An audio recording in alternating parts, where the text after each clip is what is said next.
La Pâque pour le peuple juif, c'est la fête la plus importante.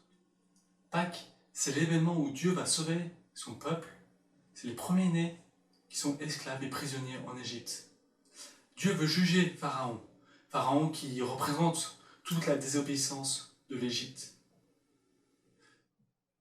Pâques, c'est l'événement où Dieu va délivrer son peuple. Il va leur demander de sacrifier un agneau, de mettre du sang tout autour de la porte, et quand il passera pour juger, il verra le sang autour des portes, et il passera à la maison suivante.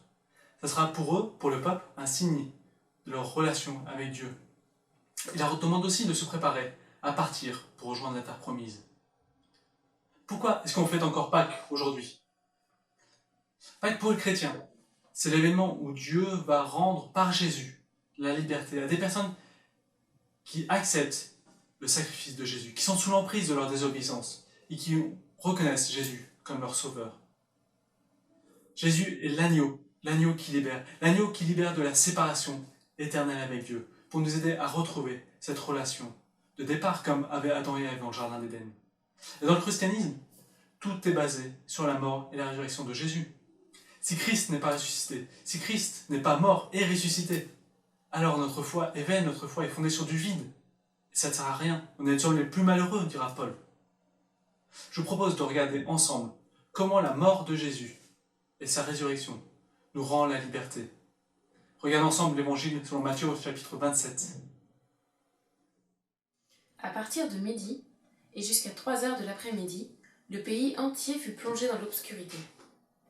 Vers 3 heures, Jésus cria d'une voix forte « Élie, Élie, lama sabachthani ?» ce qui veut dire « Mon Dieu, pourquoi m'as-tu abandonné ?» En entendant ces paroles, certains de ceux qui étaient là s'exclamèrent « Il appelle Élie !» L'un d'entre eux courut aussitôt prendre une éponge, qu'il imbiba de vinaigre et piqua au bout d'un roseau. Il la présenta à Jésus pour qu'il boive, quand les autres lui dirent « Attends, on va bien voir si Élie vient le délivrer. » À ce moment, Jésus poussa de nouveau un grand cri et rendit l'esprit. Et voici qu'au même instant, le rideau du temple se déchira en deux, de haut en bas.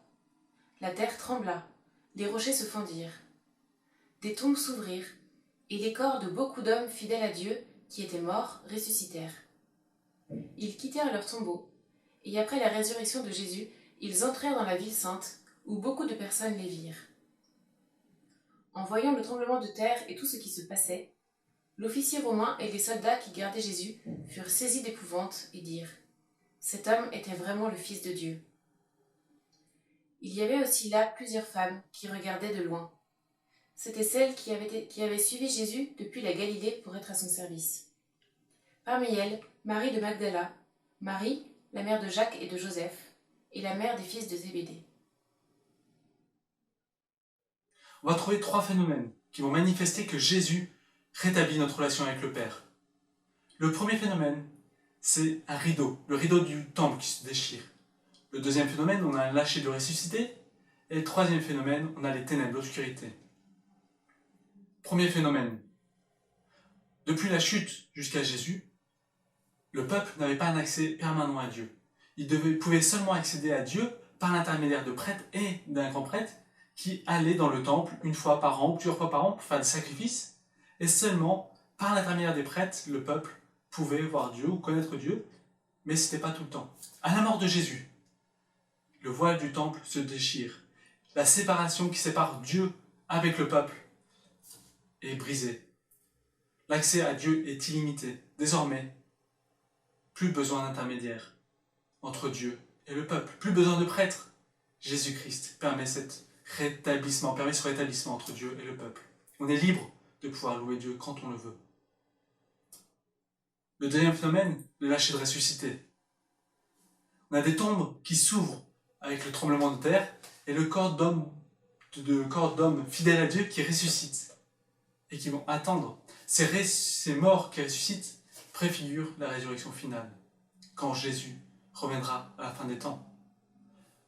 Les hommes fidèles à Dieu sont libres de pouvoir vivre grâce à la mort de Jésus.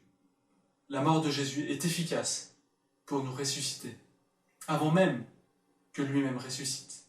Enfin, le troisième phénomène, les ténèbres. On va lire au verset 45 que depuis midi jusqu'à 3 heures, le pays entier fut plongé dans l'obscurité, dans les ténèbres. Autrement dit, à partir du moment où Jésus prend le poids du péché du peuple, du monde, la terre est plongée dans l'obscurité. Et une fois que Jésus meurt, la lumière revient. Comme pour montrer que la justice s'accomplit, que Jésus libère le peuple du péché. La mort est morte. Tous ces événements montrent que la justice de Dieu est bien accomplie. Jésus nous libère de l'emprise, de la culpabilité. Jésus libère les hommes fidèles à Dieu, les hommes qui reconnaissent son sacrifice, les libère. Et la mort n'a plus d'emprise sur eux. Les hommes fidèles à Dieu ressuscitent. Et nous-mêmes, nous pouvons attendre cette résurrection finale. La mort est morte. Juste 2-3 remarques au niveau de la résurrection. Il est question vraiment d'une résurrection physique et pas juste psychologique ou je ne sais quoi, mais une résurrection. Jésus est bien ressuscité avec un corps charnel et le tombeau est vide. La résurrection de Jésus préfigure notre résurrection. Nous pouvons espérer avec une vraie espérance et pas juste un espoir quelconque. La mort de Jésus nous montre que nous pouvons vivre en nouveauté de vie si nous sommes baptisés en lui. Et on fait quoi avec ça? Au verset 54, on a la confession de foi de l'officier romain. Il va dire « Jésus est vraiment le Fils de Dieu ». C'est extraordinaire. On ne sait pas trop ce qu'il va faire. Mais en tout cas, la gloire de Dieu est manifestée à tout le monde, même à l'officier romain qui, au départ, insultait Jésus, le torturait. Et vous, quel regard portez-vous sur Jésus? Est-ce que vous avez envie, à votre tour, d'être libéré de votre culpabilité? Avez-vous envie d'être réconcilié avec Dieu le Père? Et si vous êtes déjà réconcilié, comment vous vivez cette libération? Comment vous vivez le fait d'être libéré de votre culpabilité? Est-ce que vous mesurez l'amour de Dieu pour vous? Est-ce que vous mesurez tout ce que Jésus a enduré pour vous? De conditions divines, il est venu vers nous pour se sacrifier. Que faites-vous de la mort du Christ? Que faites-vous de la Pâque? Si vous souhaitez aller plus loin, n'hésitez pas à nous contacter.